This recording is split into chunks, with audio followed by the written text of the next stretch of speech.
Okay, Lacan. Um,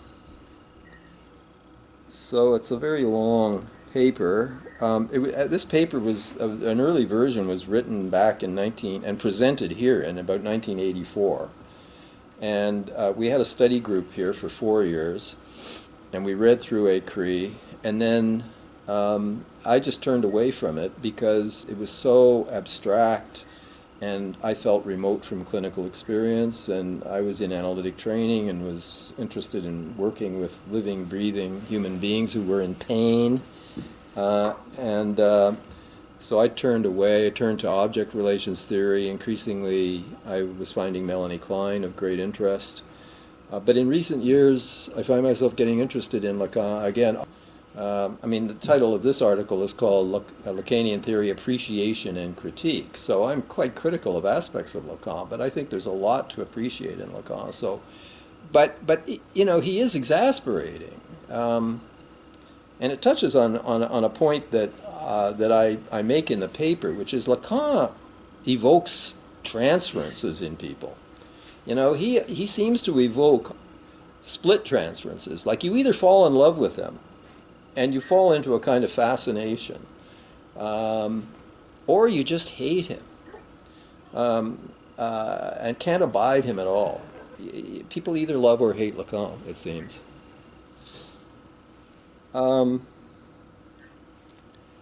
Okay. Yeah, in this little book, The Triumph of Religion, Lacan says, what I've noticed is that if people don't understand my écrit, the latter do something to people. I've often observed this. People don't understand anything. This is perfectly true for a while, but the writings do something to them, he says. I think that's true. I think those writings did something to me, for sure. At times, of course, they made me hate him, because I'd be reading 40 pages of obscure stuff that just made me feel stupid and ill-educated.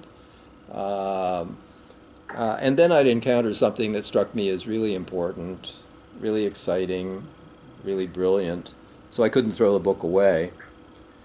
In getting exasperated at the obscurantism, I was in good company because Heidegger says, I haven't so far been able to get anything at all out of this obviously outlandish text, Heidegger writes. Well, it is an outlandish text.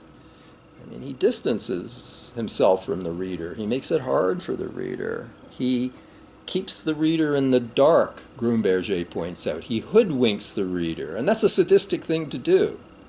So there's a kind of anal sadism going on in Lacan's text. It's a little bit like Nietzsche. Nietzsche was actually more accessible than Lacan is, in my view. But Nietzsche said, I don't want to be understood by just anybody.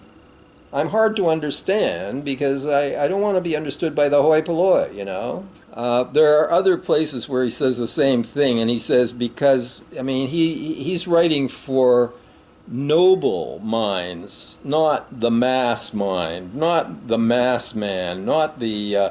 he's writing for the overman, not the Ubermensch, not the underman, not the herd man. Right? He doesn't want to be understood by the herd man. I think Lacan is aggressively obscure, for sure.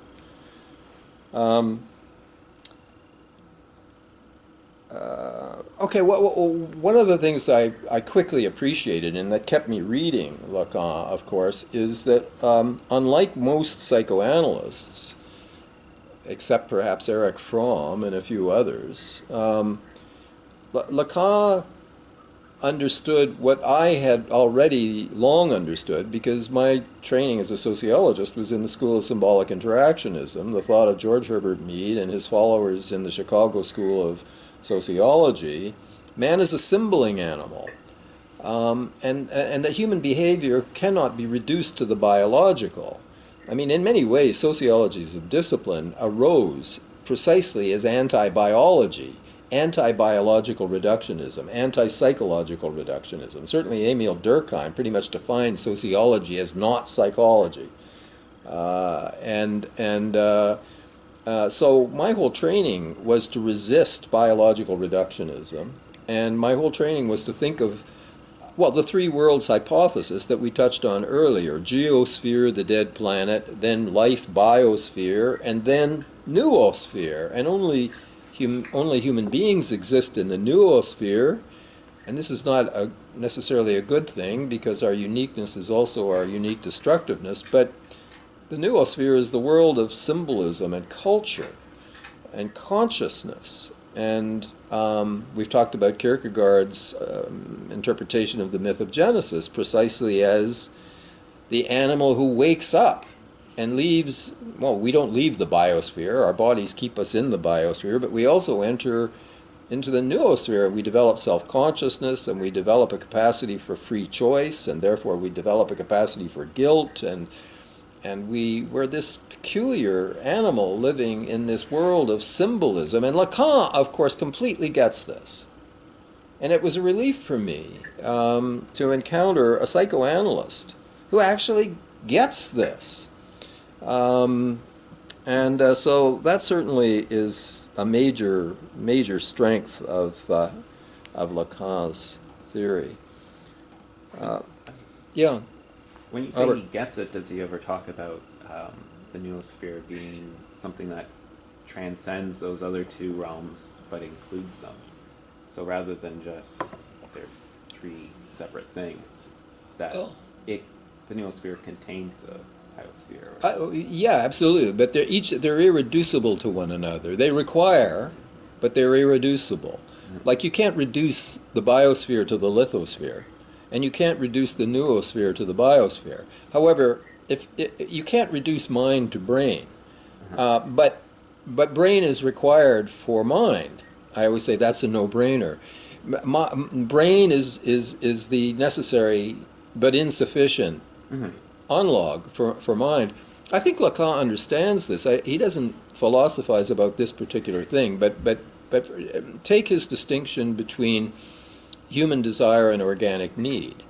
Organic need, human beings have, because we're biological organisms, and we have needs to defecate and urinate and consume food.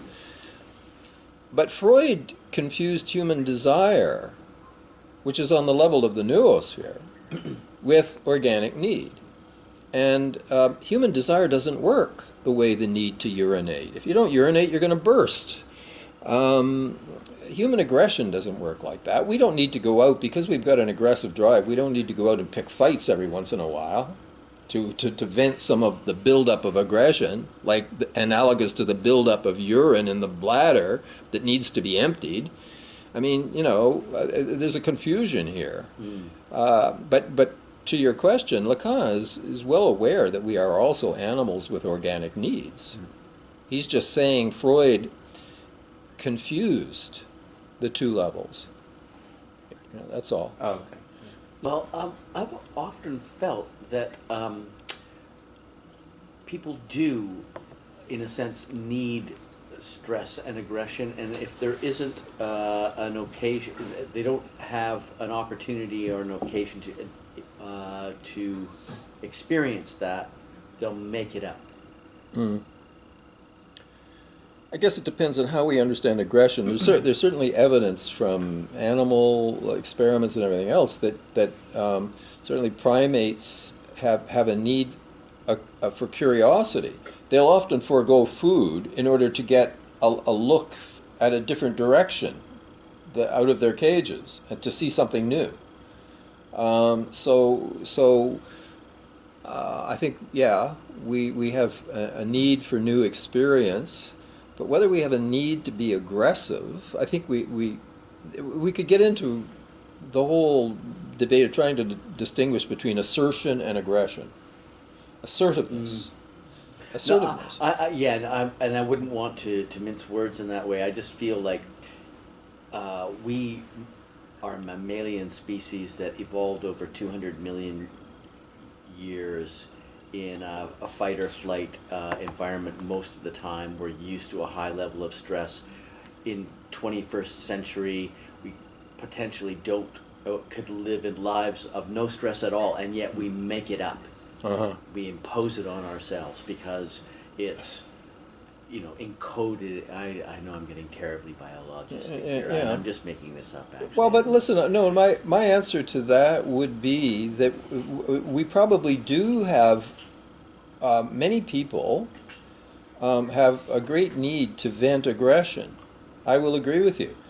But not because aggression is instinctual, but because what is instinctual or built in is an aggressive reaction to frustration. Mm-hmm. And to the extent that we have been frustrated, we have become aggressive. And now, therefore, we have all of this aggression that we need to vent, but this is not instinctual aggression. Mm-hmm. This is reactive aggression. Mm-hmm. That would be my take on it. Okay. Yeah. Okay. I wanted to make a point about Jean-Paul Sartre, who is the literary theorist who writes about Harold Bloom. He writes a book about the anxiety of influence, and how he says the new poet has to kind of kill the previously dominant poet to get him off his back in order to open up a space for his own creativity. It's an Oedipal theory, obviously, of creativity. You got to kill the old man in order to open up a space for yourself. And so just applying this, who was the old dominant poet of Paris? It was Jean-Paul Sartre. Throughout the 40s, 50s, into the 60s, right? And then along comes Lacan. Lacan has to kill Sartre. He doesn't discuss Sartre very much. That's the silent treatment.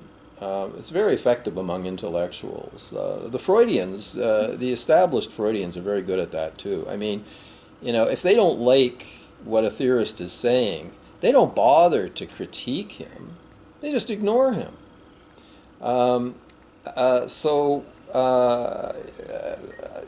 think that Lacan does a fair amount, but Lacan implicitly borrows so much from Sartre, because Sartre is also in a different language. He's not emphasizing the linguistic, the semiotic, but he's still describing, as was Heidegger, as was Kierkegaard, he was describing human existence exists stepping outside of the biosphere, living in the noosphere. I mean, Sartre was describing our existential condition as symboling animals, only he wasn't emphasizing the semiotic. He was doing phenomenology, phenomenological description of life, human life in the noosphere. And he introduces the idea of le néant, because a part of being human is living with the field of the non-existent, which is where time is. Yesterday doesn't exist anymore. Leaves traces, empty beer bottles from last night, whatever, ashtrays that haven't been unfilled. But yesterday doesn't exist anymore. Tomorrow doesn't exist yet. And so human beings are living constantly between these non-beings. Man is the being who brings nothingness into the world. We create gaps. I talked earlier about Sartre's brilliant example of going into the cafe waiting for Pierre. And Pierre hasn't showed up, and so the whole cafe is filled with absence of Pierre-ness. Everywhere you look, there's Pierre absent. Until Pierre shows up, and then all of that absence of Pierre-ness just evaporates because there's Pierre. And so, we move through life haunted by the negative in this sense. And for Sartre, desire is grounded in lack. Lacan's whole idea of manquer à être, the lack of being, the human being's fundamental lack of being. This is what Sartre is all about. This is what Sartre is describing. I mean, a human being can never be anything in the way that a table is a table. I can't be heterosexual in the way that a table is a table. I can't be a coward in the way that a table is a table. I can't be an ex-alcoholic in the way that a table is. All it takes is one drink, right? I can't be anything in the way that a table is a table. So I have to wake up every morning and try and figure out who it is that I'm being and get the old show back on the road again. And I can't rest because I can't be in the way that a table can be. So Lacan translates these insights into the language of semiotics and signifiers and signifieds, but he's really trying to get at the same kind of insight.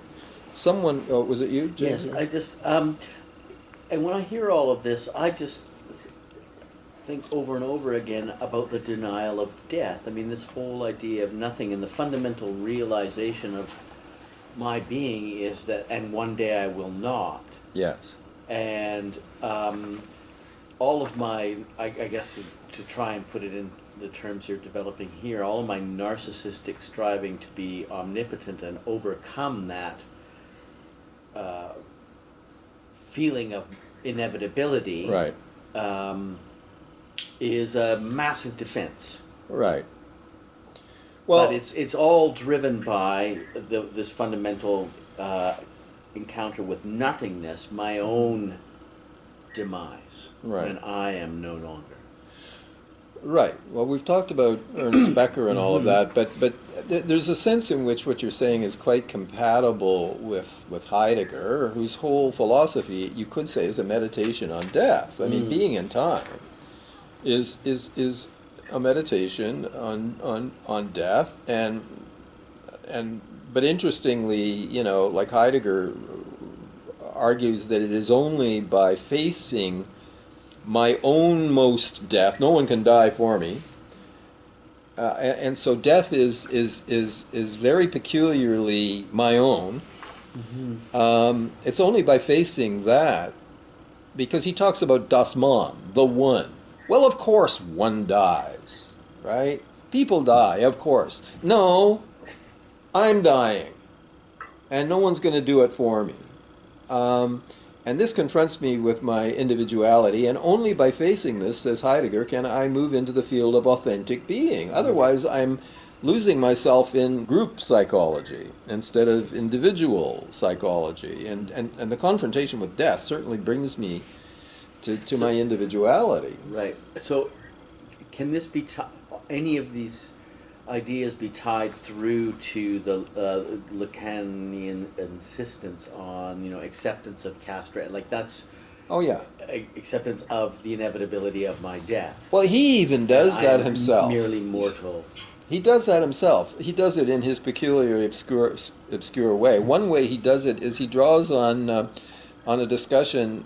He's quite droll, you know. I mean, he's humorous, but he draws on the game of bridge, and he talks about how in bridge there's a dummy. Mm-hmm. Dummy hand. The dummy hand, and he plays with that idea of the dummy, and but no, there is death in Lacan. There's no doubt. Well, look, I mean, what does Lacan say? One of his formulas: the word is the death of the thing.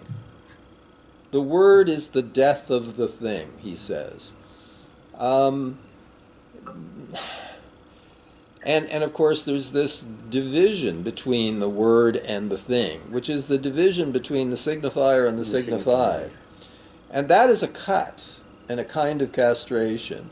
And that's his first castration. Yes, right. Yes. And then there's, I've always felt, I don't know, he doesn't exactly put it this way, but there's another cut.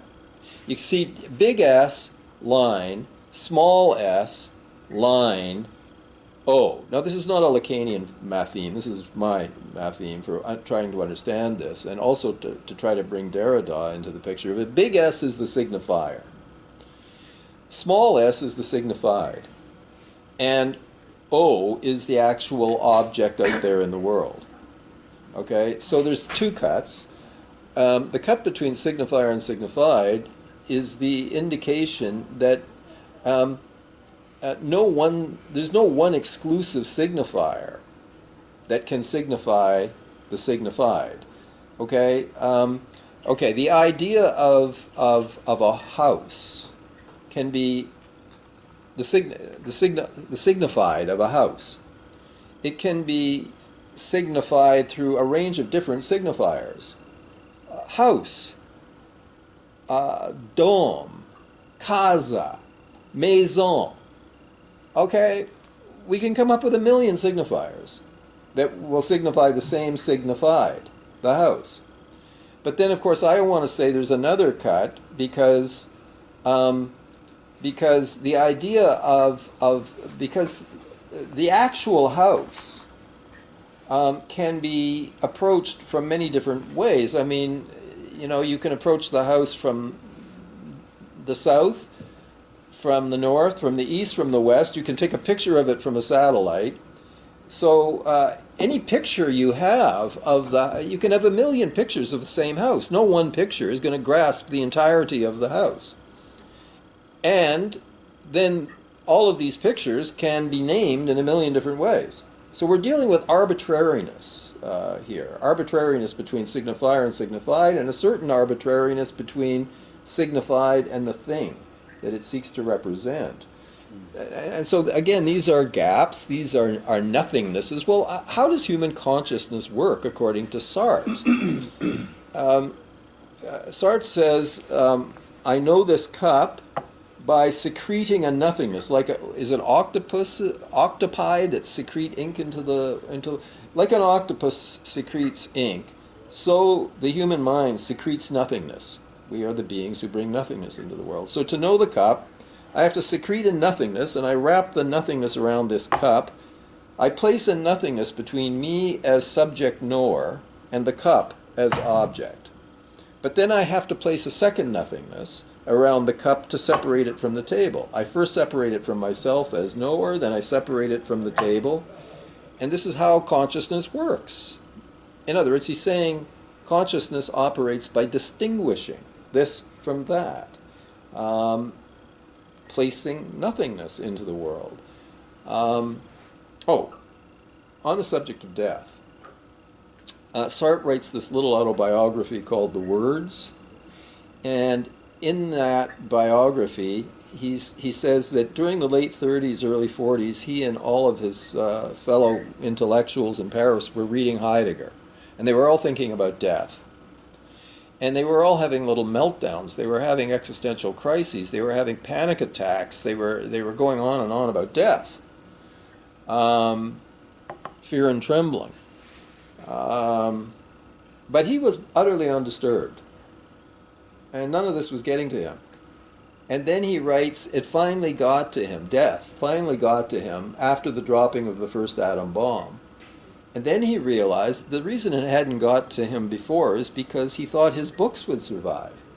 But the idea of a nuclear catastrophe in which all the libraries would burn up, then his books wouldn't survive. Then he was hit by death anxiety, right? Right. This is an object in Lacan. It belongs to the real. We have imaginary, symbolic, and real, the three registers.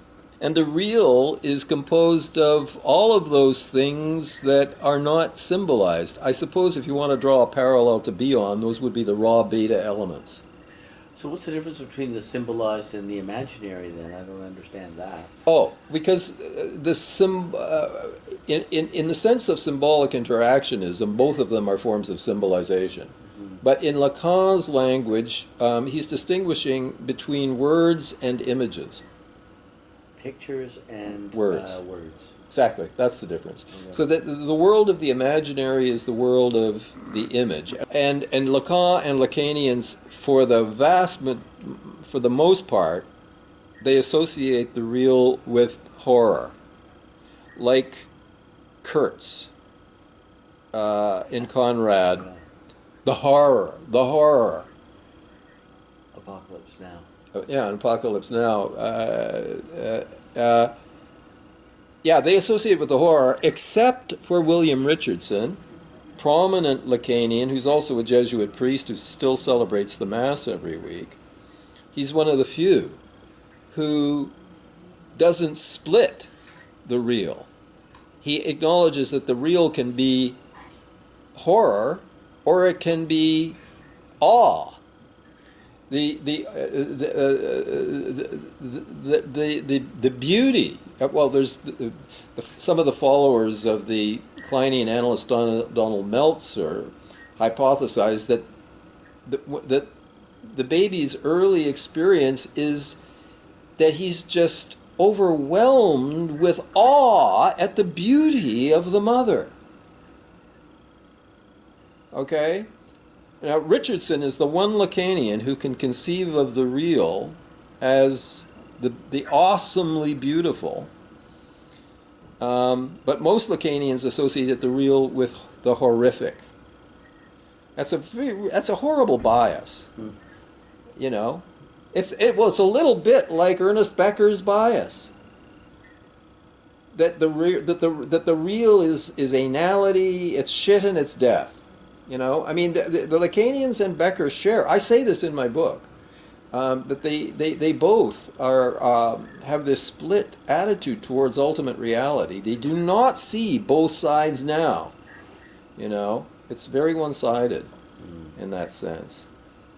Lacan continues to sort of remember the baby is born into the real, and it experiences itself as le corps morcelé, the body in bits and pieces, originary fragmentation, chaos, and this is a painful chaos that we seek to escape, and that Lacan says the child escapes at around 6 months when it sees its image in the mirror, and it sees itself as a and it identifies with that image. It misidentifies. It actually takes itself to be that image. Can I ask an obvious question? Yeah. What about human beings for the thousands of years before mirrors? I mean, the First Nations people wandering around the Great Plains of North America before we all got here, surely, at 6 months of life, developed that transcendental, what do they call it? Transcendental unity of apperception, where it all comes together and you are one, and your eyes and your ear, and it's all working in space-time, no mirrors. Right. What are they doing? I don't know about this thing you're talking about, this transcendental thing you're talking about, but I think the Lacanian answer would be there has always been water, and like Narcissus, one can see oneself in the mirror of the water. But more broadly, he makes it very clear that he's not talking about literal mirrors. He's talking about the mirror held up to us by society. He's talking about Charles Horton Cooley. He doesn't mention Cooley, but the looking glass self in 1908 or 9. Okay. Cooley promotes the looking glass self. And Winnicott, who actually was in communication with Lacan, wrote about the child seeing himself in the mirror of the mother's eyes. So we're talking not just literal mirrors, we're talking about the mother, her eyes. Okay, so why did he do all this stuff with monkeys and which you mentioned in his paper? Yeah. So, like, clearly he, at one level, is kind of thinking very literally about all of this. He's and it was a big mistake. Parisian suburb. Well, he's allowed to get confused, and like anyone else. I mean, I think it was ambition. I think he wanted to be able to ground his ideas in something positivistic and substantial. And I think it was a huge mistake. He doesn't understand himself. He should have followed Freud and turned to Sophocles, Greek mythology, and he should have stuck on that level that I called poetic truth, which I think is still truth. Yeah. You mentioned the earlier book, The Looking Glass Self, which I have not read, but I have heard of. Right. In your estimation, is his idea of the mirror self substantially different than that earlier? Yeah. Cooley is talking about how we are, our sense of self, as is George Herbert Mead. Mead expands on Cooley by making the self a dialogue between the I and the me. The I subject and the me object. And the me is the imaginary, because the me is any image I have of myself. And therefore any image of myself will always exclude the I, who is like the photographer who never gets into the picture. Whenever I'm looking at myself, the self I see is excluding the self that's looking. Right. And this is George Herbert Mead. This is George Herbert Mead, who trained he was a philosopher at the University of Chicago. He hardly ever published anything. What we have was published by people assembling his notes. Okay, so I guess my question is, when we encounter Lacan's mirror metaphor, are we seeing a substantially new idea, or is it very similar? No, it's a new idea, because the symbolic interactionists and Cooley, they had the idea that we acquire a sense of self from the mirror held up to us by others. But they did not have this idea that we addictively mistake ourselves for that. They did not they did not have the idea that we glom onto that in order to escape from a horrible originary fragmentation. And it's interesting, isn't it, that these thinkers are operating in the era before, you noted this historical cleavage, before the emergence of the culture of narcissism. Yes. When yes. Psychoanalysts' notebooks were full of a different kind of right. Neuroses, which wasn't narcissistic. Right. I think right. I'm remembering some of your earlier stuff correctly. Yeah, so Lacan is kind of like these earlier, but he's a manifestation of it in Later. the conditions of the culture of narcissism. Yeah, I think you can make a case that because certainly narcissistic personalities are forming a narcissism grounded in an escape from fragmentation. Most schools of psychoanalytic thought, in their theory about pathological narcissism, see the grandiose self as a defense against a terrible state of fragmentation. Right. I mean, certainly Heinz Kohut's self-psychology sees the grandiose self as a defense against the fragmented self. And he talks about fragmentation-prone personalities. Right. Now, the difference between Kohut and Lacan is that Kohut is writing about what he sees as particular pathological types. Whereas Lacan is generalizing in an existential way. He's saying we're all fragmentation-prone selves. That is what it is to be human, is to be fragmentation-prone. And that's why we get addicted to the mirror image. You know. Yeah. Thank you for that. Okay, so, well, there's this whole thing about Chasquet-Smergel and Grumberger and Jenny Lind and that whole story about the jewel-encrusted mechanical bird that replaces the real Nightingale until the mechanical bird's mechanism jams and the emperor is dying and he sends his retainers to go into to bring back the real Nightingale. So what they're saying is that the real Nightingale of traditional psychoanalysis has been replaced in Paris by this jewel-encrusted mechanical bird, Jacques Lacan. They're very disillusioned with what they see as the Lacanian usurper of real analysis. Is that because the centrality of the unconscious is disappearing in Lacan? Well, he and his followers would say the opposite. He would say that he's bringing the unconscious back big time, and he would say that the reason he's doing that is because the unconscious was disappearing in traditional analysis. What's the truth there? I don't know. I mean, I do believe unlike these more modern, recent relational schools of psychoanalysis, who I think have lost the unconscious, I don't think the Lacanians. See, I see two big divides in contemporary psychoanalysis. You've got the Freudians and the Lacanians and the Kleinians on the one hand, all working with the unconscious. And then you have the relational and the self and the intersubjectivity, who I think to a considerable extent have lost the unconscious. Now, of course, there are overlaps and so on, but these are the two tendencies. And actually, there are these two institutes in Toronto that kind of represent these two tendencies. This place is much more along the lines of Freudian, Lacanian, Kleinian. And we're really trying to listen, to teach people how to listen with the third ear. Although we have classes here of candidates who don't want to. And I'm wondering, why are they not at that other institute across town? They'd be more at home there. Because in some of the relational schools, for the analyst to actually listen with the third ear and to suggest what the patient is really saying is seen as psychological rape, is seen as abuse, is seen as an authoritarian assault on the patient, driven by an authoritarian patriarchal analyst who thinks he knows best. So they don't have the metaphor of the third ear at this other place? No, well, I guess they know about it and disapprove of it. Okay. Can you say a little bit more about, because I love that idea. Of the third ear? Yes, please.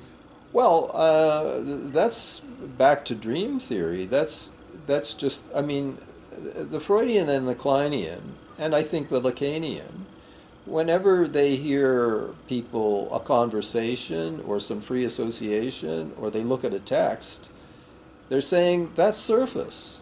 That's manifest. What's behind? It's the tradition of suspicion. It's the art of mistrust. It's how do I decode this to get behind to what's really going on here? Mm-hmm. And that is the essence of psychoanalytic listening, in my opinion. Now, of course, you have to listen to what the patient is consciously saying. But you know, like, so here's a patient. Look, I'm old now. It doesn't happen. But when I was younger, it happened. So, you know, this woman patient is daily trying to convince me that the only way I can cure her is to sleep with her. Okay? She's in love with me, and you know, we should end the analysis and go get married. And that's going to be the cure, okay? And she's trying to seduce me in every possible way. But I'm a Freudian. And so I'm hearing, that's the manifest message. What's the latent message? Please maintain boundaries. Please be a good daddy. Please don't succumb to temptation. Please be a responsible adult. I'm getting two messages from this woman. And the self-psychologists say, well, you got to empathize with your patient. And I say, which patient? Have you not heard of the Freudian Revolution? There's no one patient. There's no one anybody. We're all double. So which patient should I listen to? You know, I'm listening to both patients. But I'm busy trying to show my patient that she's sending this alternative message that she doesn't want to know that she's sending, but it's very clear that she's sending. That's psychoanalytic work. Okay? And if you lose that, you've lost psychoanalysis. All of this attuning to affect and empathic linkage and blah, blah, blah. Well, yeah, it's necessary to hear what the patient is saying on the conscious level, but my God, you don't have to have psychoanalytic training to do that. You know, I think we have some technical knowledge that we need to have, which is all about getting underneath and hearing what's coming across underneath, you know.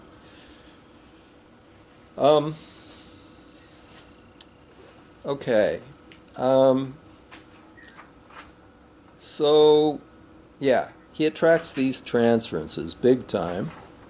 I'm saying that there are these two large groupings, Freudians, Kleinians, and Lacanians, all of whom retain the psychoanalytic centrality of the unconscious. Mm-hmm. And then there are the relational self and intersubjectivity people who I think have lost the unconscious to a considerable extent.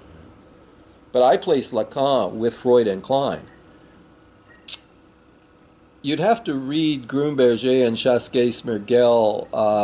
They have various technical criticisms of Lacan.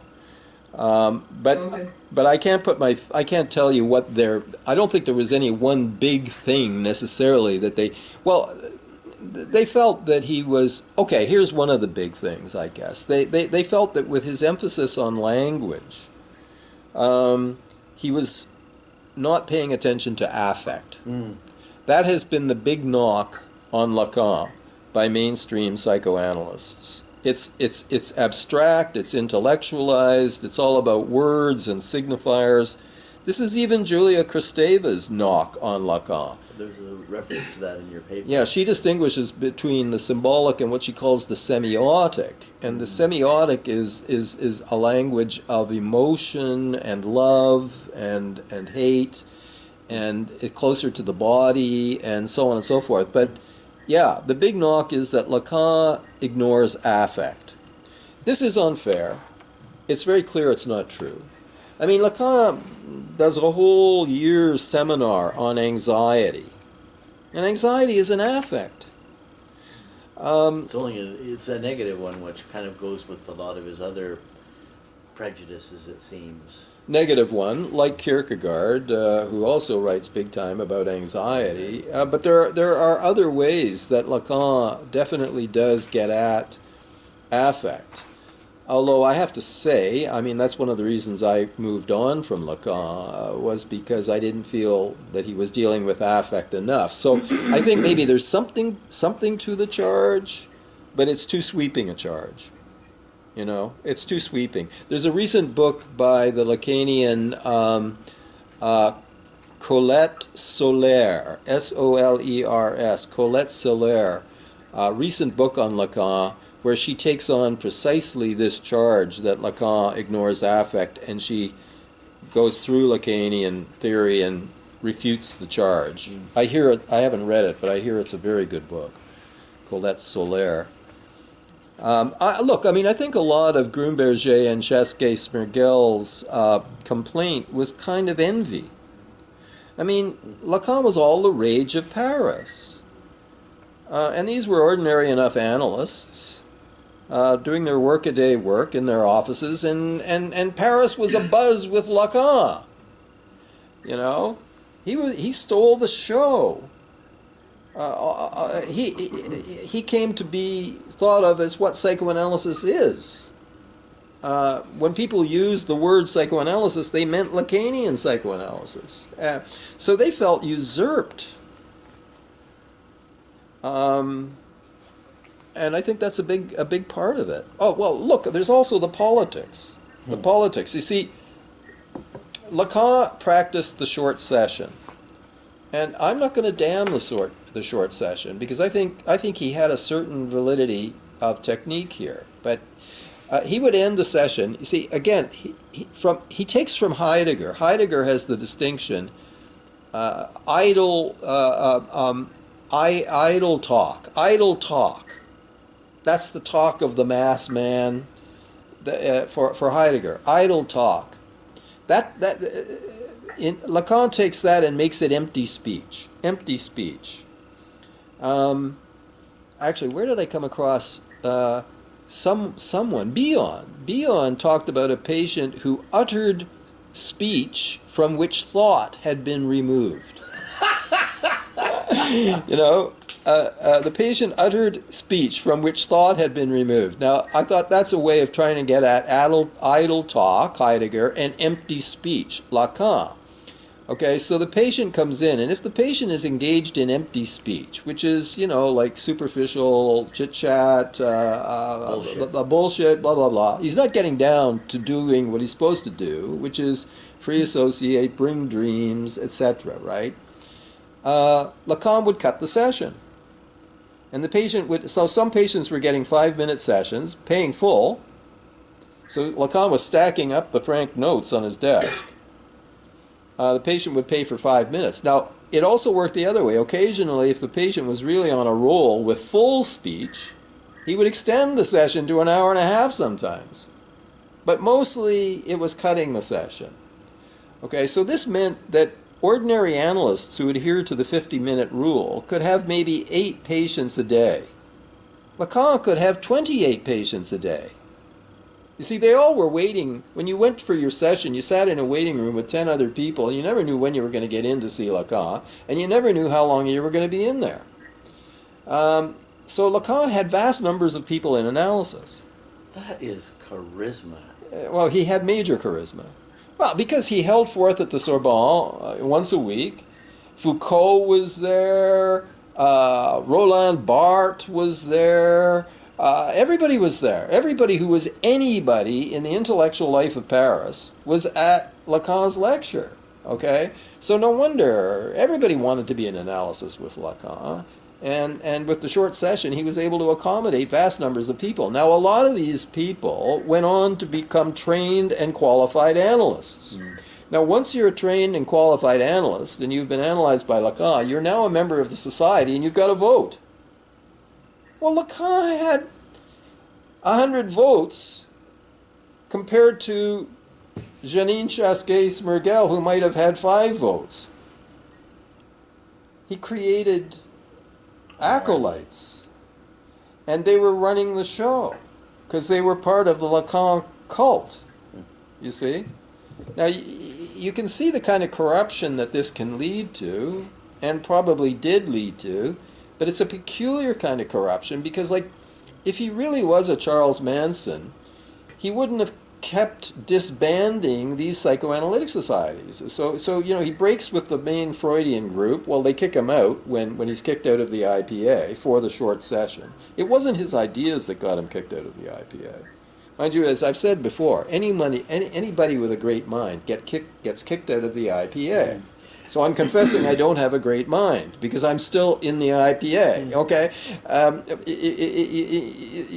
But they kicked him out not because of his ideas. They kicked him out because of the short session. That's kind of a clever technique, though, because as I understand it, that's just about the only violent act that an analyst is allowed to do. To the time's up. And if you want to do the violent act in a disciplinary way to make your analysand wake up, then saying you're wasting my time, dude. Okay. 5 minutes, empty talk. So here we compare Lacan to the Zen master who hits the disciple with a stick. Okay, you give the disciple a koan. What is the sound of one hand clapping? And he puzzles on this for 10 years, and he comes in, he gives his stupid answers, and the master whacks him. Lacan does that, as you say. He does that. Now, of course, it's a cut. He's cutting the session, and castration, cutting the cuts, is central to his theory. So he cuts the session. And this is called punctuation. Now, the cutting of the session is only one way to punctuate. There are other ways to punctuate. Why couldn't you interpret the resistance? Well, that's what any mainstream Freudian would do. Any mainstream Freudian would not cut the session, but would interpret the resistance, would simply point out, I see that you're full of idle talk today. So why do you suppose that you are full of chit-chat and cliches today instead of getting down to free association and bringing me a dream? That's what a mainstream, that's what I do. I'm not a Lacanian. I don't practice that way. On the other hand, I'm a little intrigued and a little impressed because I have supervised a number of Lacanian analysts who are interested in working our way. And sometimes they're not cutting the session, but they're using other forms of punctuation, which are pretty ingenious. They'll end the session not early, but they'll end the session with a pun or some kind of remark that a little bit jerks the rug out from under the patient a little bit, or just underlines. Mm-hmm. Like we bold when we're, they underline something. Well, okay, the example that comes to mind is from a non-Lacanian analyst who is approached by a middle-aged woman who's never had an orgasm, and she wants to have an orgasm before she dies, and she asks for analysis, and he agrees. So they work out, they're looking for four sessions a week, and they work out with some difficulty. They get a time on Monday, and then they struggle like hell for a time on Tuesday, and then eventually they get to the Thursday, and it's just like he keeps offering her times. The fourth session, she says, I can't come then. No, I can't come then. And he says, so you can't come, he says. So you can't come. The Lacanian would say something like that. I get it. You can't come. We're done for today. So you do something that startles, and it drives home the point in a way that a standard analytic technique doesn't sometimes. Sure. Now, I don't think these two things are incompatible. I think a creative analyst can do what you're saying, Michael, like interpret the resistance, but can also throw in some of these things from time to time. You can work out a little. That's why I'm interested in talking to Lacanians, because so he was booted out of the International Psychoanalytic Association because he was using this short. Yes. And so what was the comeuppance from all of that? But besides him being kicked out and well, he became all the more. They made him a martyr. He had now the distinction of having been kicked out. He now had the distinction of joining Erich Fromm, Carl Gustav Jung, Otto Rank, all of the other great minds who've gotten kicked out. He's developing his ideas at the time when, May 1968, the student revolution in Paris, it had cachet to be a rebel, a revolutionary. I mean, in some ways, he was a high bourgeois figure he went around in like a mink coat and stacks of francs. He drove a Jag. But then the rumor is the student leader of the May '68 students was Daniel Cohn-Bendit, who was a German national who was studying in Paris, an anarchist and leader of the May '68 group, and he was being hunted everywhere by the gendarmes. How does he get out of Paris? In the trunk of Jacques Lacan's Jaguar. Okay, so this is the kind of guy he is. He's kind of all over the map, and he's grandiose. He's beloved of the left, probably for not good reasons, because I don't think his instincts were very left or democratic or anything else. If you're dealing with a wrapped too tight, obsessional, high-functioning neurotic, it's probably just what the doctor ordered. But if you're working with a wrapped too loose, hypersensitive borderline, you're going to get suicides. And there were rumors of suicides. And whether he, on the other hand, I mean, there are stories. I've seen interviews with former patients who talked about him, and I'm struck by this one patient who was a Holocaust survivor, and she had been tortured and couldn't ever get over the trauma of being tortured by the Gestapo, and Lacan gets up and approaches her and places her hand on her skin like this. And I don't know whether he utters the word Gestapo or not, but Gestapo. Gestapo in French. A touching of the skin. A gesture, a touch of the skin. Gestapo. Gestapo. He does this. And she felt literally and existentially touched and felt that he understood something. And she felt very empathically. So you hear these stories and you listen to interviews of people who were treated by him.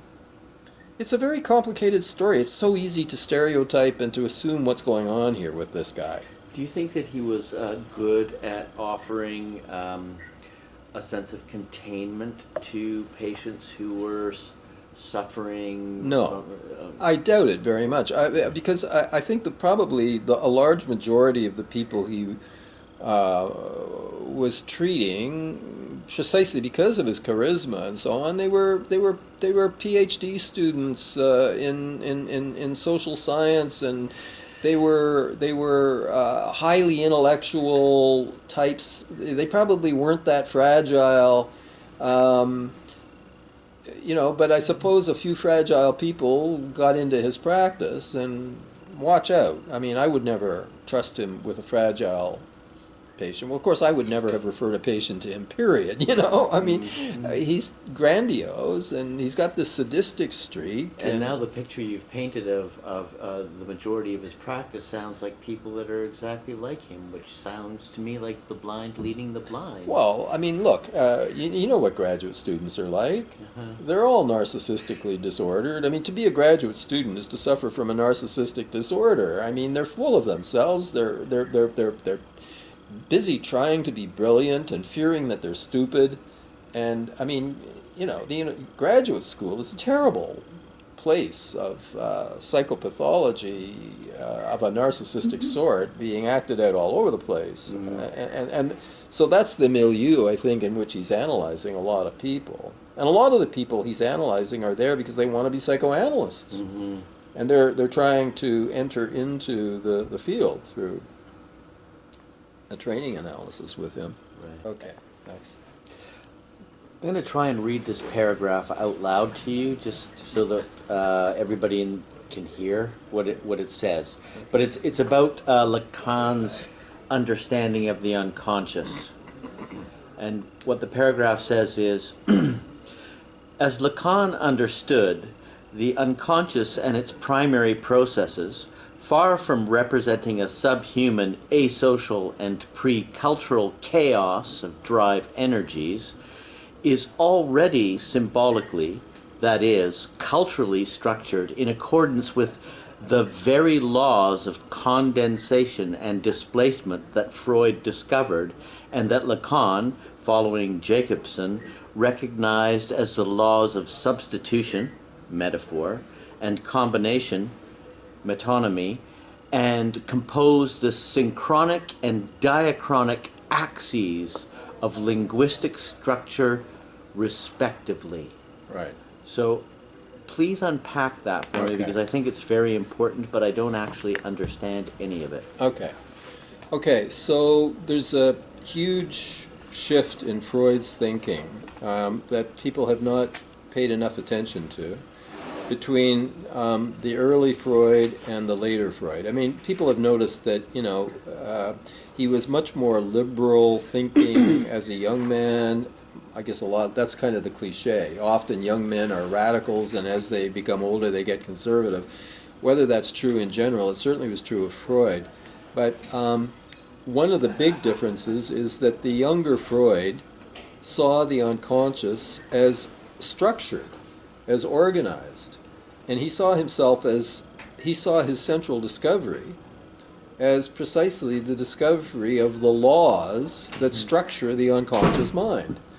And these are the laws of condensation and displacement, what he calls the primary process, the 5 elements of which are condensation, displacement, symbolic representation, that is picture language, symbolism, this is his collective unconscious, universal, transhistorical, in all times and all places, guns, daggers are phallic, etc., etc., symbolism, and then what he calls secondary revision in the case of the dream theory. But he saw the unconscious mind as organized, as ordered, and therefore he would have had no problem thinking that an artist might want to dip into the unconscious, into the primary process, to come up with a new creative way of ordering experience. It was not at all chaotic, it was ordered. Now, of course, Lacan says the unconscious is structured like a language. Lacan is not saying the unconscious is a language. A lot of people misunderstand that.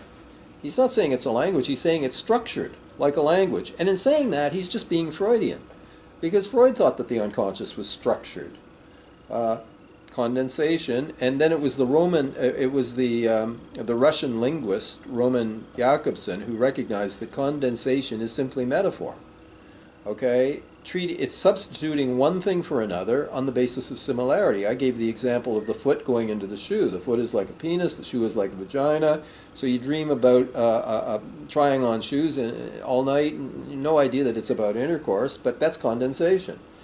And then there's displacement, which is recognized by Jakobson as metonymy. Metonymy is shifting from one thing to another, not on the basis of similarity, but on the basis of contiguity, things that go together. So the President in the White House. The president in the White House. The patient dreams of bacon sizzling, and then her associations go to eggs, and then her association goes to the broken condom, and she's wondering whether the egg is fertilized. Turns out to be a pregnancy anxiety dream. Doesn't look like that at all. There's the disguise based on contiguity. So Freud has discovered that the unconscious is structured by the very laws of metaphor and metonymy that govern linguistic structure. And for Ferdinand de Saussure, in his semiotics, he talks about the diachronic and the what's the other one? Synchronic. The synchronic and the diachronic. The diachronic is displacement, contiguity. Synchronic is condensation, is metaphor, and so Lacan looks at this and says, okay, Freud is just coming to the same conclusions using a different language. Okay, but then Freud drops all of that, and the older Freud. See, when Lacan is said to be returning to Freud, he really should have said returning to the earliest Freud. And the earliest Freud is the Freud of 1900, the interpretation of dreams, 1902, the psychopathology of everyday life, and I think it's 1903 or 4, jokes and their relation to the unconscious. And these are all on the level of hermeneutic interpretation. I mean, he doesn't call it the explanation or the causes of dreams. He calls it the interpretation of dreams. And the dominant metaphors at this time is the metaphor of texts, the dream text. And the metaphor is decoding. Freud is writing about having to translate. Translation is a metaphor. Decoding is a metaphor. These are all linguistic metaphors, okay? And this is the Freud that Lacan is returning to. And this is the Freud who is very much about listening with the third ear, decoding from the manifest to the latent, getting at what's underneath. So you see that, in that sense, Lacan is very much Freudian in the early Freudian emphasis on the unconscious. This is not about the ego. This is not about developing an ego. This is not about ego strength. This is not about superego. This is about the fact that we speak a language we don't know that we speak. This is what Lacan... Now, the older Freud, I think in the paper I don't give the actual quotation, but in The Ego and the Id, Freud describes the id as a cauldron of seething energies.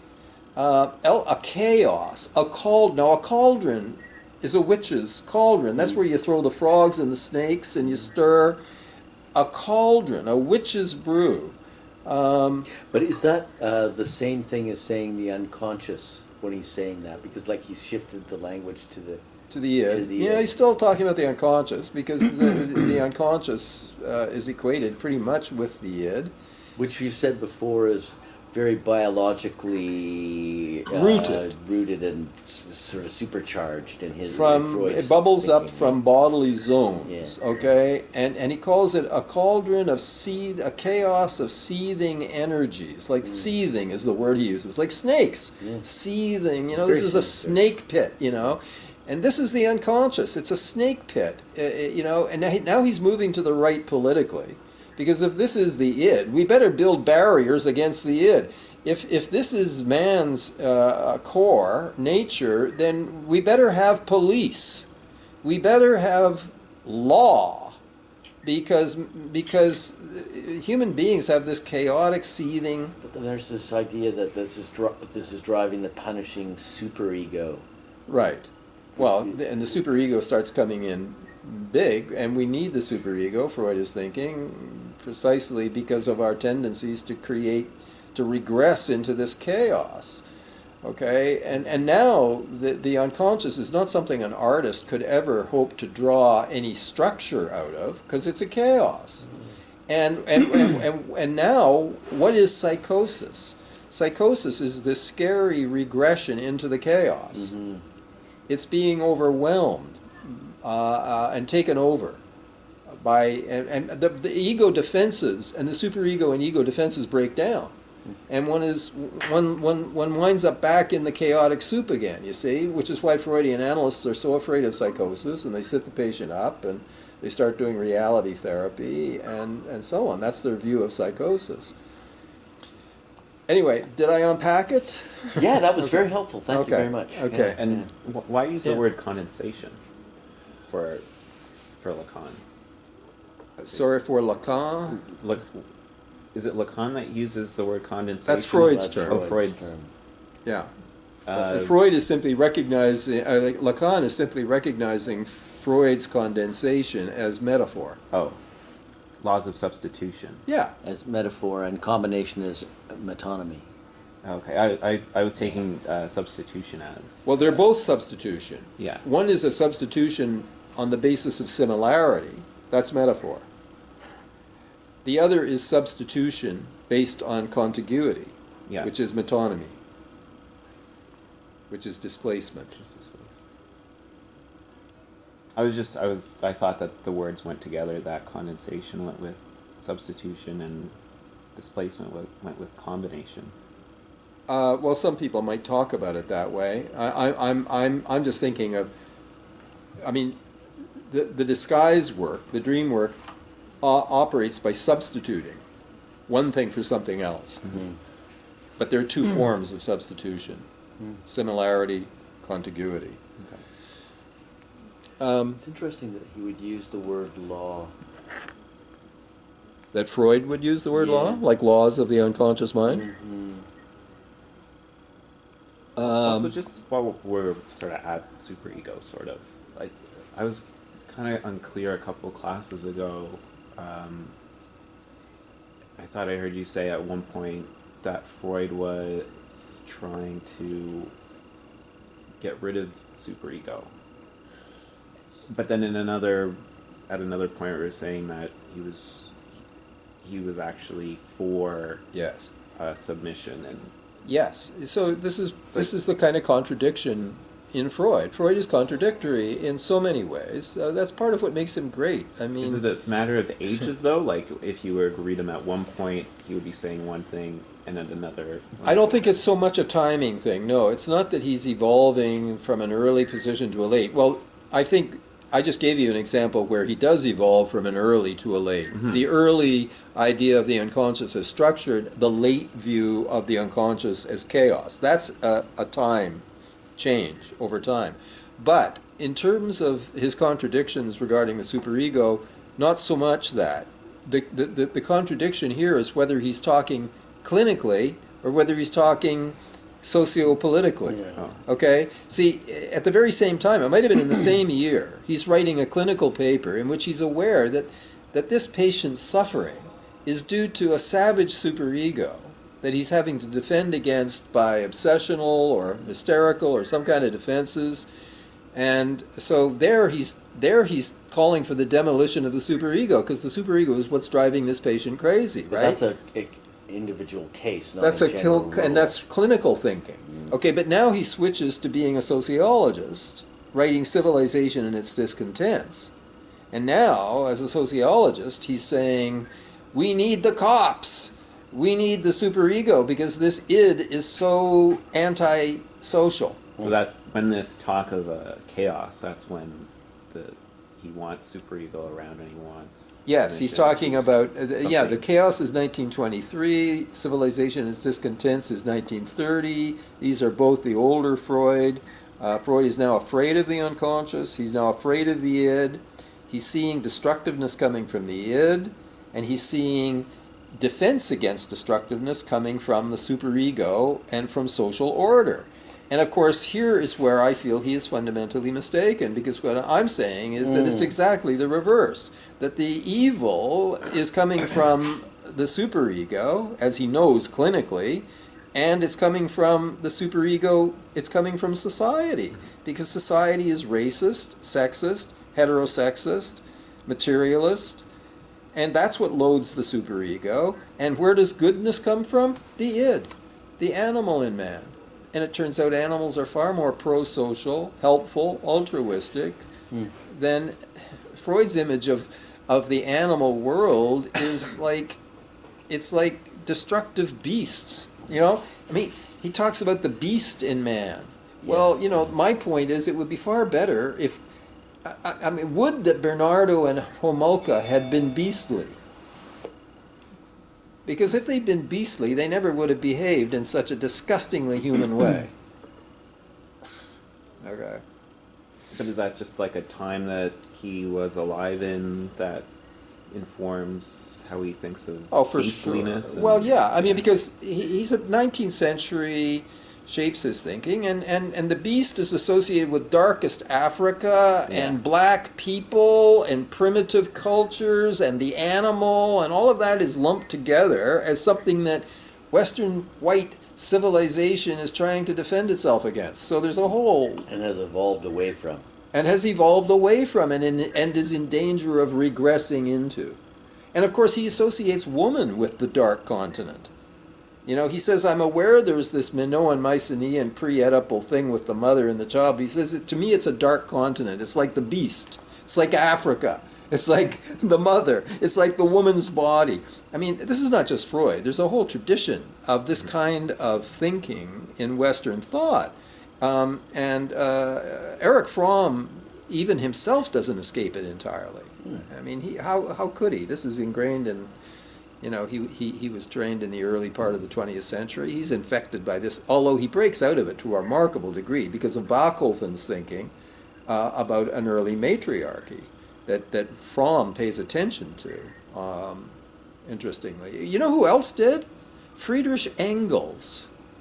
With the Holy Family. The Holy Family. Engels was aware of this Bachofen and this idea of a primitive matriarchy, which is a very interesting thing. So that I think Fromm gets it through both his Marxism and his otherwise awareness of Bachofen's thought. Anyway, back to Lacan. So what else do I want to say? Oh, we're reading Freud through Christian culture. I guess we've covered this. He's a Christian atheist. He is not seeking to defend the religion of Roman Catholicism, but there's this guy, Marcus Pound, who's a Lacanian philosopher in England, Bristol, I think. Anyway, he's all over Lacan's texts, trying to interpret Lacan essentially as a kind of a theologian. He sees the secret engine of Lacan's thought as theology, as a defense of the Roman Catholic religion. And to me, this is a complete violation and distortion of Lacanian theory. Lacan is not seeking to defend the Roman Catholic religion. He just happens to be an atheist who, like me, happens to agree with a lot of Christian anthropology. That's all. And I think Pound is really trying to exploit him for theological purposes. Do you think Lacan, in any of your readings and researches, do you get the sense that Lacan believes in the human soul? Well, Lacan, if he were here, he would do etymology around the word soul, and he would show that it's linked to the word psyche. I mean, he would not be interested in any of the religious connotations of the soul. He would be talking about psyche. And I guess what I'm getting at is that Lacan made it safe for Catholics to go to psychoanalysis. Exactly. And so I'm wondering if it's because somehow in his vastly Baroque writing style, Catholics can feel like this fundamental idea of their immortal soul has been retained. Yes, but not because he's defending the immortality, but only because he rejects. The Roman Catholic Church is fighting a war against materialism and reductionism. And man cannot be reduced to an animal. Man cannot be reduced to the biological body. The human psyche cannot be reduced to the brain. Okay? Now, this doesn't mean an immortal soul. If you're an atheist, forget the immortality, forget the supernatural, but by clearly making the distinction between human desire and organic need. That psychoanalysis is about life in the noosphere, not life in the biosphere. Suddenly Catholics can now embrace psychoanalysis, but they can't embrace Freud's reductionistic, materialistic, biologistic philosophy. No, that's alien to the Judeo-Christian understanding of the human situation. It's happening in this semiotic, unconscious. In the beginning was the Word, and the Word, this is the opening of the Gospel according to John. In the beginning was the Word, and God said. Okay, and Lacan and Catholicism, Jesus Christ is the Logos, the Word of God. Okay, so this is all about communication. This is about symbolism. This is about words. This is about texts. This is about man as a signifying being. Okay? Now Catholics can buy that. They would love to inject supernaturalism. They would love to inject immortal soul. But if you're an atheist Catholic, You're just content with Lacanian psychoanalysis because it gets that what we are signifying beings who live in the world, who live in the house of language, right? That's what makes him compatible with Catholicism, and why Catholics love him, and why they can't accept Freud. Reductive materialism. I mean, every papal encyclical is an attack on the materialism of the modern world, reducing everything to matter, right? You don't have to go Platonist and say that mind is more real than matter. You don't have to join the idealist philosophical tradition. You just have to refuse reduction to materialism. Okay. Burston, my friend Dan Burston, points out Lacan was a Catholic intellectual who was not widely known for being a Catholic intellectual. The Borromean rings. Just as there's an early, a middle, and a late Freud, so there's an early, middle, and a late Lacan. And the later Lacan has some very interesting things to say about psychosis. He borrows this idea of the Borromean knots, these are these three rings, right? The Borromean rings, and they symbolize the Trinity because there's three rings linked: Father, Son, Holy Spirit. These rings appear on the coat of arms of the family of Saint Charles Borromeo, 1538 to 1584, who was a cardinal and the Archbishop of Milan. And so here, late in his career, he's borrowing this idea of the Borromean rings to try to understand what happens in psychosis. Now, the rings are symbolic, imaginary, and real. These are the three rings: the symbolic, the imaginary, and the real. And in order to not be psychotic, these have to be connected. They have to be linked. They have to be integrated in some way. But they've come undone. And there's that song by the Canadian band, The Guess Who. The Guess Who. Mm-hmm. She's come undone, da da da da da da da da. She's come undone. Love that song. Lacan says some people come undone. The three rings come undone. And then he proposes this idea of what he calls the synthome, which is a play on the word symptom, but it's also synhom, sinful man. There's another, see, he's into this verbal kind of play. Mm-hmm. But the synthome is something that links the three rings together again. It's something kind of artificial that the patient often finds on his or her own that helps them come together. And it might be something that looks and maybe would be considered pathological, but it's better than the person being completely undone. It's not a complete cure, but it's a repair. It's a repair job. I just saw a parallel with Heinz Kohut, because Heinz Kohut tried to distinguish in treatment of patients who suffer from severe fragmentation of the self. A complete cure would be to reintegrate the self so it's no longer fragmented. But Kohut says that's often too much to ask.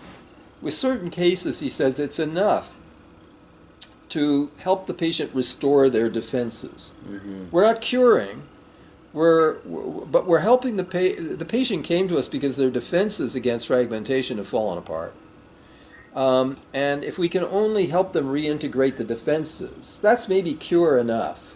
Okay? Lacan seems to be saying something similar here. He's saying, I think completely similar, actually. I think identical. There are some people who've come undone. We can't really heal the fragmentation, but we can somehow help restore a kind of a defense. Now, in the psychoanalytic literature, there's already discussions that are a bit like this. Like, for example, there are some analytic writers who write about a perversion as essentially what Lacan would call a synthome. The perversion prevents this guy from going psychotic. You don't want to cure his perversion. Because without his perversion, he's going to become psychotic. So help him get his perversion back together again, because the alternative is worse. Okay, my son is interested in Lacan, and he's playing around. He's an addiction specialist, and he's playing around with the idea of addiction as a symptom. There are plenty of people who, if it weren't for their daily alcohol intake, or their cocaine, or their weed, or whatever it is, they'd be psychotic. You know, the addiction saves them from psychosis. Not that the addiction doesn't cause plenty of other problems in and of itself, like cirrhosis of the liver, blah, blah, blah, blah. But they're treating themselves in a certain way and preventing a psychotic regression. So Lacan is kind of talking about this. Can you say, so there's the three rings, and one is symbolism or symbolization? No, the symbolic order, the imaginary order, and the real. Mm-hmm. Okay, so can you talk about the symbolic order and the imaginary order and what makes them different from each other? Then talk about how all three are fundamentally integrated or can be brought into harmony. You're asking too much of me. But let me say, so let's talk about the difference between the imaginary and the symbolic, okay? The imaginary, for Lacan, blurs difference. It blurs. It papers over. It doesn't confront us with gaps and boundaries in the same way that the symbolic does. Imaginary is like magical thinking? The imaginary has its beginning in the mirror stage when the child falls in love with an image.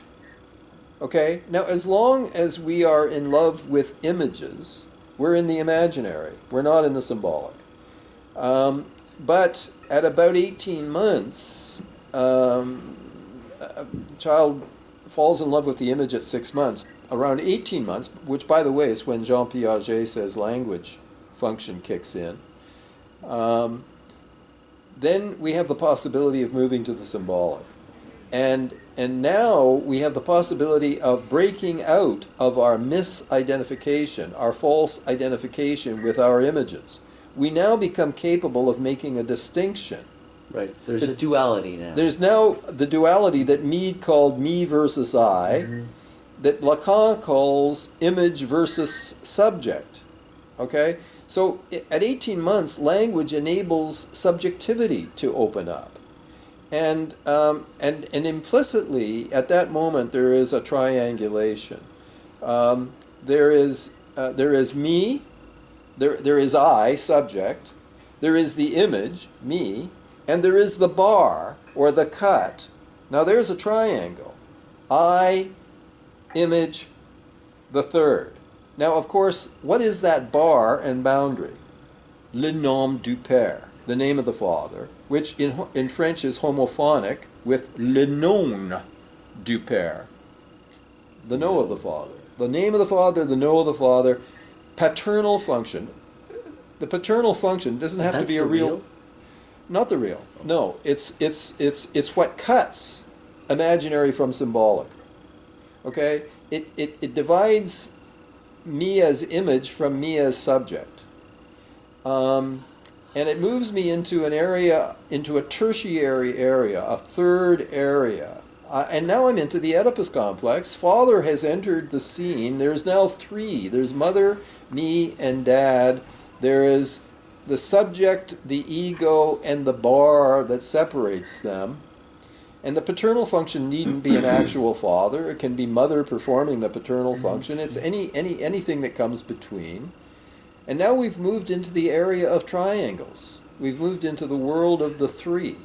And now, so we're neurotic. We're now preoccupied with he's supposed to be dating her, but I saw him walking home with Janie holding hands. I mean, this is what makes the world go around. Literature, soap operas, the eternal triangle. We're now in that area. We're in the area of neurosis now. We've entered into the symbolic order, where now there is a law a law against incest.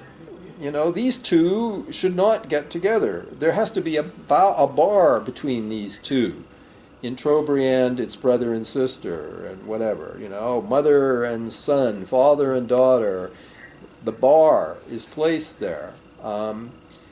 Okay, so in the imaginary bears resemblance to Klein's paranoid schizoid position. The imaginary is a narcissistic position because I still think I'm my image. So there's associations with an omnipotence and so Yes, on? yes. There's not a full recognition because it's before the. See, as you move into the symbolic order, there's a castration that takes place. Right. I am not the center. So would it be wrong to say that magical thinking is a feature of this? I think magical thinking is certainly, to the extent that Lacan's imaginary equates to Klein's paranoid schizoid position, both are magical, narcissistic, and omnipotent. And the move into Klein's depressive position is an encounter with a surrender of omnipotence, an encounter with dependency, an encounter with lack, just as it is with Lacan's move into the symbolic. Right. This is why Kleinians and Lacanians are having these dialogues, because there's a great compatibility, you know, between the theories on this level. So is there something like as fundamental as like a reality principle going on in that shift, and that's the third part of the three rings? Certainly Freud's, for Klein, the move out of PS into D is a move in which an intensification of reality testing. And it's precisely because my reality testing is improved as I move into D that I discover the reality of my non-omnipotence. I discover the reality of my dependence on other people. I discover the reality of lack and loss, and therefore I mourn. This is exactly the same as Lacan. The move into the symbolic is the move into castration, loss, lack, living with lack, realizing I will always lack, realizing I can never be the object who is the center. This is a total compatibility here. It's interesting too, isn't it? Because Klein is emphasizing the importance of maternal functions and containment and all that Thank you kind for of stuff. coming to that. And Lacan is Now you're pointing to the difference. onto the paternal so they're really like two halves of the same walnut, so to Well, speak. Lacan is Freudian in this respect. He's patriarchal. He's emphasizing the role of the father, the paternal function. There's no maternal function in Lacan. Kristeva says he's got the symbolic, he doesn't have the semiotic. You see, turn to Derrida. Derrida argues that Western culture has been characterized by what he calls the metaphysics of presence. And I believe that Lacan has simply swung to the opposite and embraced a metaphysics of absence. Okay? And I think that's no improvement. And that's why the book is called A Dialectical Critique. Okay? Because I'm always trying to overcome the one-sidedness of these positions. And I'm always, in a Hegelian way, trying to get to a third thing. I'm also trying, one of the big points of the book was to refuse the silos. See, the silos, only Freudians talk to Freudians, only Lacanians. You see, and there's been this norm in psychoanalysis that if you're not Lacanian, you shouldn't be talking about imaginary, symbolic, and real. If you're not Kleinian, you shouldn't be talking about paranoid, schizoid, and depressive. Okay? You're supposed to stick to your silo. Well, to hell with that. It's time now for analysts to break out of their silos and to start talking across the way we're just talking about Klein and Lacan. Okay? But certainly, with Freud, Lacan is into the metaphysics of absence. He privileges lack, as does Ernest Becker privileged death over life. I said my early review of Becker's book was it should have been called The Denial of Life. Okay? I mean, that's the one-sidedness, you see. And he's with Lacan. He's with That's metaphysics of absence. But there is presence. But you don't want to just swing over and start celebrating presence. Okay, so there is paternal function and there is maternal function, and you're not going to learn about maternal function from Freud, and you're not going to learn about it from Lacan. You are going to learn about it from Melanie Klein, Kohut, some of the relational people. They go heavily into maternal function and they've forgotten about paternal function. Now, how does the optimally functioning analyst work? He does both. He has to, and there's no need to no need to gender this. But it might also say that an analysand needs more than one analyses in their lifetime. One from a person who can provide the maternal function, one who can provide the paternal. But okay, that's better than getting only one. But ideally, there's no reason why we shouldn't expect analysts to grow to the point where they can provide both. But the analyst isn't the center of the relationship. The analysand is. Yes, but the analysand has to have an analyst who can hear and contain what it is that the analysand needs to see. Like, my problems were primarily with my mother. I had two senior male analysts who wouldn't let me talk about my mother. I had to go to a woman analyst.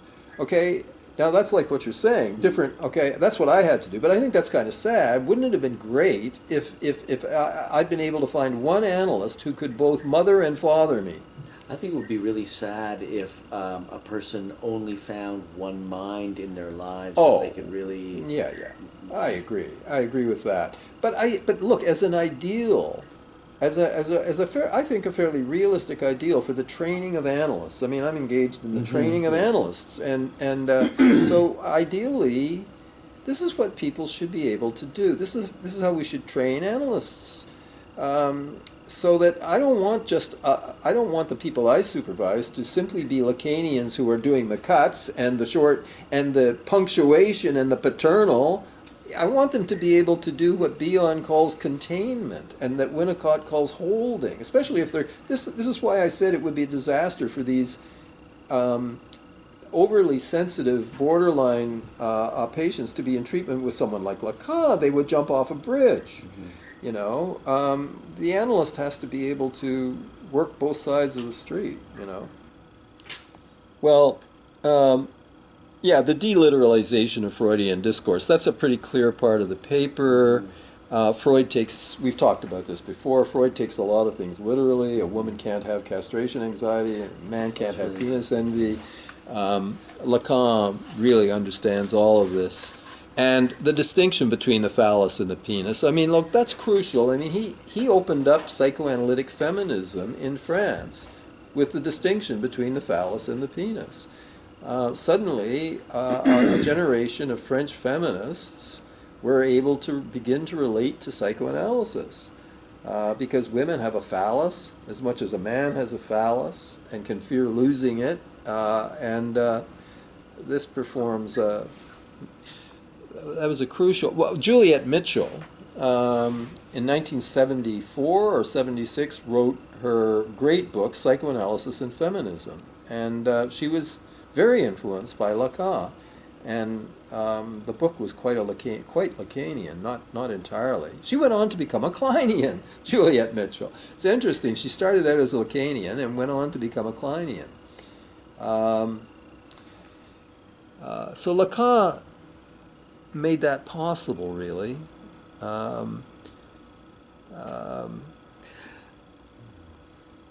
So the metaphorization.